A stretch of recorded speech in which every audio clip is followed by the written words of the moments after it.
ನೀವೆಲ್ಲರೂ ಅನ್ಕೊಂತಿರ್ತೀರಲ್ವಾ, sir ನಿಮಗೇನ್ sir ಎಲ್ಲೂ ಇತ್ತು ಅದಕ್ಕೆ ನೀವು ಸಬ್ ಇನ್ಸ್ಪೆಕ್ಟರ್ ಆಗಿದ್ದೀರಾ ಅಂತ. ಖಂಡಿತ ನನ್ನ ಹತ್ರನೂ ಏನೂ ಇರ್ಲಿಲ್ಲ.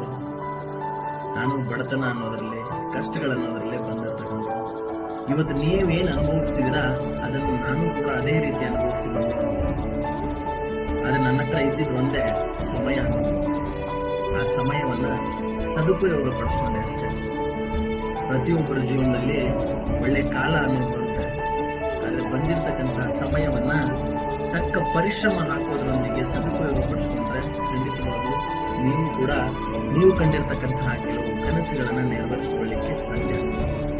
ನನಗೂ ಬೈಕ್ ರೈಡ್ ಮಾಡಬೇಕು, ಒಳ್ಳೆ ಬೈಕ್ ಅನ್ನ ತಗೋಬೇಕು, ಒಳ್ಳೊಳ್ಳೆ ಟೂರ್ಗಳನ್ನ ಮಾಡ್ಬೇಕಂತ ಹೇಳಿ ಇವಾಗ ಹೆಂಗ್ ನೀವು ಕನಸುಗಳನ್ನ ಕಾಣ್ತಿರ್ತೀರಲ್ವಾ, ಅದೇ ರೀತಿ ನಾನು ಕೂಡ ಕನಸುಗಳನ್ನ ಕಂಡಿದ್ದೆ. ಆದ್ರೆ ನಾನು ಆ ಸಮಯದಲ್ಲಿ ಅದನ್ನ ಎಂಜಾಯ್ಮೆಂಟ್ ಮಾಡಲಿಲ್ಲ. ಇವಾಗ ನನಗೆ ಪ್ರತಿಯೊಂದು ಬರ್ತಾ ಇದೆ, ಅವೆಲ್ಲ ಸಿಕ್ಕೇ ಸಿಗುತ್ತೆ ಮುಂದೆ. ಆದ್ರೆ ಆ ಸಮಯದಲ್ಲಿ ಅದನ್ನ ನಾವು ಇನ್ವೆಸ್ಟ್ಮೆಂಟ್ ಜಾಸ್ತಿ ಮಾಡ್ಬಿಟ್ಟಾಗ ಏನಾಗುತ್ತೆ, ನಮ್ಮ ಲೈಫಿನ ದಾರಿ ಅನ್ನೋದು ಬೇರೆ ಕಡೆ ಸಾಗಿರುತ್ತೆ. ಆ ನೀನ್ ಅನ್ಕೊಂಡಿರ್ತಕ್ಕಂಥ ಕನಸಿನ ಕಡೆಗೆ ಇನ್ನೊಬ್ರು ಯಾರಾದ್ರೂ ಪಯಣ ನಡೆಸಿದ್ರು ಅಂತಂದ್ರೆ ಆ ರೀತಿಯ ಕಠಿಣ ಪರಿಶ್ರಮಕ್ಕೆ ಅವರೇನಾಗ್ಬಿಡ್ತಾರೆ, ಸಲೀಸಾಗಿ ಅವರು ಸಾಗಿಬಿಡ್ತಾರೆ. ನಿಮ್ ಲೈಫ್ ಸೊ ಇದೇ ಆಗಿದ್ದಲ್ವಾ, ನಿಮ್ ಲೈಫಲ್ಲಿ ಕೂಡ ಇದೇ ಆಗಿದೆ ಅನ್ಸುತ್ತೆ. ದಯವಿಟ್ಟು ಈಗ ಯೋಚನೆ ಮಾಡ್ಬೇಡ್ರಿ, ನನ್ನ ಹತ್ರ ಅದು ಇಲ್ಲ ಇದು ಇಲ್ಲ ಅಂತ ಹೇಳಿ.